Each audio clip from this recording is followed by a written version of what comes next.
আদর্শ চটজগমোহনের হয়ে কিন্তু আজকে যিনি একমাত্র গোলদাতা, আজকের ওই স্বপ্নের যে গোলটা ছিল, স্বপ্নের যে হরিণটা ছিল, সেটা কিন্তু এই ডান প্রান্ত দিয়ে ওই পূর্ব পার্শ্ব রেখার যে গোল লাইন রয়েছে তিন কাঠি, অতন্দ্র যেই তিন কাঠি রয়েছে মায়াবী জাল, সেখানে কিন্তু ডান প্রান্ত দিয়ে লং করে দুর্বার গতি দিয়ে কিন্তু একটি গোল করে নিয়েছিল ওই রাসেল 7 নম্বর জার্সিধারী খেলোয়াড়, কালকিনির কৃতি সন্তান লক্ষ্মীপুরের।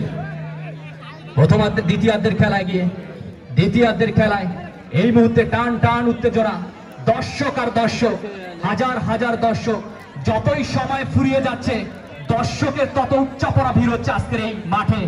আজকের এই ভাটবালি স্পোর্টিং ক্লাব আয়োজিত আরাফাত রহমান কোকো স্মৃতি ফুটবল টুর্নামেন্ট 2025 এর এই মেগা ফাইনালে আমাদের আজকের এই অনুষ্ঠানকে রাঙিয়ে তুলতে আমাদের আমন্ত্রিত মেহমানরা এসেছেন, আমাদের এই মঞ্চকে আজকে আলোকিত করেছেন। সত্যি আমরা গর্বিত, আমরা আনন্দিত। তাদেরকে ওই কমিটি বক্স থেকে আন্তরিক শুভেচ্ছা এবং অভিনন্দন জানাচ্ছি।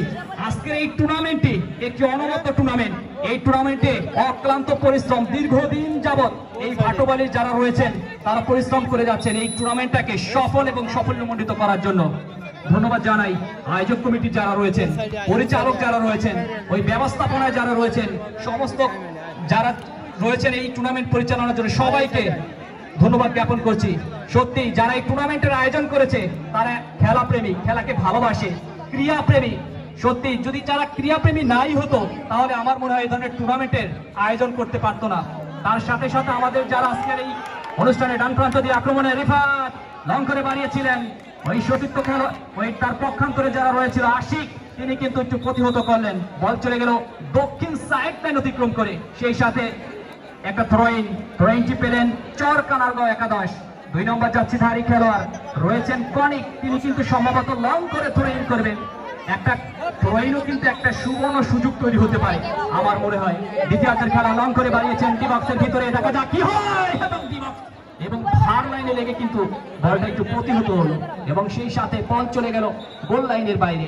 এবং আদর্শ চরজগমোহনের অনুকূলে চরজগমোহনের গোলরক্ষক তিন কাঠির অতন্দ্র প্রহরী ওই সাগর, তিনি কিন্তু বলটাকে সুন্দর করে সাজিয়ে দিলেন এবং ওই ডিফেন্ডার যিনি রয়েছেন ডেভিড গৌতম, তিনি কিন্তু 5 নম্বর জার্সিধারী খেলোয়াড়, আদর্শ চরজগমোহনের হয়ে খেলছেন। আজকে যিনি ক্যাপ্টেন তিনি কিন্তু ডিফেন্ডারের দায়িত্ব পালন করছেন অত্যন্ত সুন্দরভাবে। সেই সাথে লিওন থেকে সতীর্থ খেলোয়াড়ের উদ্দেশ্যে ডান প্রান্ত দিয়ে কি করেন রিফাত, চরকানারগাঁও 19 নম্বর জার্সিধারী খেলোয়াড় একটু সিজ করে বাড়িয়ে দিলেন সতীর্থ খেলোয়াড়, কিন্তু লক্ষ্যভ্রষ্ট, বল চলে গেল সিয়ামের পায়ে, সেখান থেকে লং করে বাড়িয়েছেন ডি বক্সের ভিতরে, বিপদ হতে পারে। এই ফুটবল খেলা কিন্তু একটা অনিশ্চয়তার খেলা, আপনারা জানেন যে কোনো মুহূর্তে কিন্তু দুর্ঘটনা ঘটে যেতে পারে, যে কোনো মুহূর্তে কিন্তু যেই দুর্ঘটনা রয়েছে সেটা কিন্তু ঘটে যেতে পারে। দেখা যাক, সেটাই কিন্তু আমরা দেখতে পাচ্ছি মাঠের মধ্যে। মানিক 10 নম্বর জার্সিধারী খেলোয়াড় ওই চরকানারগাঁওয়ের হয়ে খেলছেন, সেখান থেকে রিফাতের উদ্দেশ্যে বাড়িয়েছেন, ডি বক্সের কাছাকাছি ছিল কিন্তু না, ওই 5 নম্বর জার্সিধারী খেলোয়াড় টপার ডিফেন্ডার যাকে প্লেমেকার বলে থাকি ওই ডেভিড গৌতম, আজকের যিনি আদর্শ চরজগমোহনের হয়ে ক্যাপ্টেনের দায়িত্ব পালন করছেন। সম্মানিত ক্রীড়া পিপাসু দর্শক মন্ডলী, দ্বিতীয়ার্ধের খেলায় আপনাদেরকে আবার একটু ফলাফল জানিয়ে দিচ্ছি। ওই আদর্শ চরজগমোহন 1 এবং চরকানারগাঁও 1 করে কিন্তু এই মুহূর্তে সমতায় বিরাজ করছে। আক্রমণ, oh my goodness, lovely shot, beautiful shot, what a shot, সত্যি অসাধারণ। প্রায় ডি বক্স থেকে ওই 30 গজ দূর থেকে একটা লং করে বাড়িয়েছিল ওই চরকানারগাঁওয়ের হয়ে একজন প্লেয়ার, দুর্বার গতির কিক। আক্রমণে লিওন 11 নম্বর জার্সিধারী খেলোয়াড় বাম প্রান্ত দিয়ে বাড়িয়েছেন ডি বক্সের ভিতরে, কি হয় দেখা যাক, কিন্তু না পারলেন না।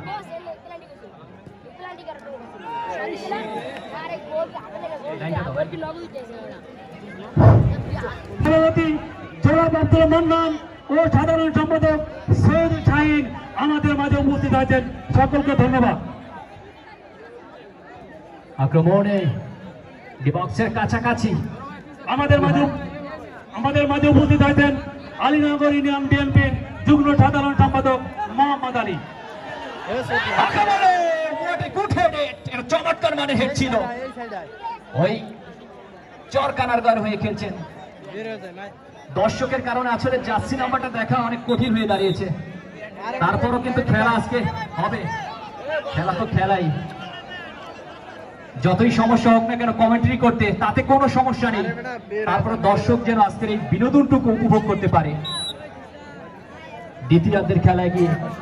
দ্বিতীয়ার্ধের খেলায় এখনো কিন্তু এক এক গোলে কিন্তু বিরাজ করছে এই মুহূর্তে কোন দল আজকের এই স্বপ্নের ফাইনালে। স্বপ্নের যে গোলটা রয়েছে, এই গোল করে ওই মায়াবী জালে বল প্রবেশ করিয়ে আজকে সেই স্বপ্নের ট্রফি, এই দীর্ঘদিনের অপেক্ষার অবসান ঘটাতে যাচ্ছে, সেটাই কিন্তু দেখার জন্য হাজার হাজার দর্শক আজকে আমাদের এই মাঠে উপস্থিত হয়েছে।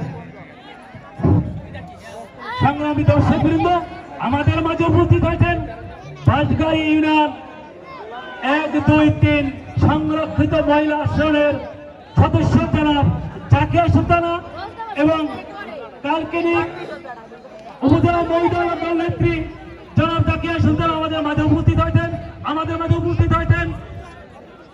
সমাজসেবক যারা গুণী মেহমান রয়েছেন তারা এসেছেন, আমাদের এই মঞ্চকে আলোকিত করেছেন, সত্যি তাদেরকে আন্তরিক শুভেচ্ছা এবং অভিনন্দন জানাচ্ছি। সেই সাথে আবার একটু চলে যাচ্ছি মাঠে, সিয়াম থেকে তৌসিফ একটা গুড হেডের মধ্যে দিয়ে আবারও তৌসিফ লাইন করে বাড়িয়ে দিয়েছেন, শূন্য ভাসিয়ে অক্ষের ভিতরে, এবং গোলরক্ষক ওই চরকানার গায়ের হয়ে 23 নম্বর যাচ্ছে দাঁড়িয়ে খেলার রাকিব, তিনি কিন্তু বাস পাখির মতো এসে বলটিকে প্রতিহত করলেন। সত্যি একটা চমৎকার মানে সেভ দিয়েছে ওই 3 কাঠির অতন্দ্র প্রহরী রাকিব, চরকানার গায়ের হয়ে খেলছেন আক্রমণে গুটিনে, সেখান থেকে আশিক গুটি পায়ে একক প্রচেষ্টায় এখনো তার নিয়ন্ত্রণে সতীর্থ খেলার উদ্দেশ্যে রাসেলের পায়ে বাড়িয়ে দিয়েছিলেন, রাখতে পারলেন না, সেখান থেকে চরকানার গায়ের মানিক থেকে রিফাত, 7 নম্বর যাচ্ছে দাঁড়ি খেলোয়াড়, রিফাত থেকে লিওন, 11 নম্বর যাচ্ছে দাঁড়ি খেলোয়াড়, কাকে দিয়ে কাকে দেবেন এখনো তাদের নিয়ন্ত্রণে, লং করে বাড়িয়ে দিয়েছে।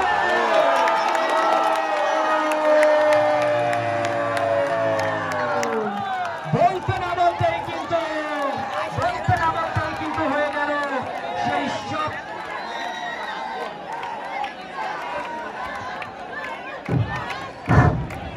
স্বপ্নের গোল, সেই স্বপ্নের গোল হয়ে গেল।